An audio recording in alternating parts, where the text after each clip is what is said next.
Hi friends, ఈరోజు అయితే మన కొత్త మిషన్ ఫ్రెండ్స్.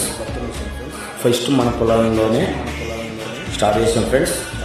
చూడండి, మన మిషన్ వచ్చేసి బిఎస్ఆర్ డబల్ టైగర్ ఫ్రెండ్స్. చూడండి, 4 రోజులు అయింది గుడ్డల గారికి. పుల్ల అయితే రావడం లేదు, గుడ్డలు అయితే చాలా నీట్గా వస్తున్నాయి ఫ్రెండ్స్. ఎందుకు నీట్గా వస్తున్నాయంటే మన మిషన్కి వచ్చేసి 3 ఫ్యాన్లు ఉన్నాయి ఫ్రెండ్స్. ఒకసారి చూపిస్తారు చూడండి ఫ్రెండ్స్. ఫ్యాన్లు వచ్చి దానివల్లనే నీట్గా వస్తున్నాయి.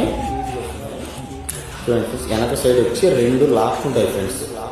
ఆ 2 వచ్చి లాక్ ఉంటాయి. ఇది ఒకటి వచ్చి లాస్ట్లో వచ్చి ఊగుతుంది ఫ్రెండ్స్. ఏదైనా తక్కువ వచ్చినా కూడా దాన్ని ఊగుతుంది ఫ్రెండ్స్. అవును ఫ్రెండ్స్, ఇలా ఉంటేనే చాలా నీట్గా వస్తుంది ఫ్రెండ్స్. అందుకనే మన అడ్రస్ వచ్చేసి 100 గ్రామం కోసి మండలం ఫ్రెండ్స్. కోసికి సంబంధించిన పల్లెటూరులో వచ్చి ఫోన్ చేయొచ్చు ఫ్రెండ్స్. మనకి పల్లెటూరులో కాకుండా బయట ఏ ఊరైనా సరే ఫ్రెండ్స్, 1 రోజు 2 రోజుల ముందే కాంటాక్ట్ కావాలి ఫ్రెండ్స్. మనకు వచ్చి అందుబాటులో ఉంటాం ఫ్రెండ్స్. అలాగే గుడ్డలు ఇచ్చేది వడ్ల మిషన్ కూడా ఉంది ఫ్రెండ్స్ మన దగ్గర వచ్చి.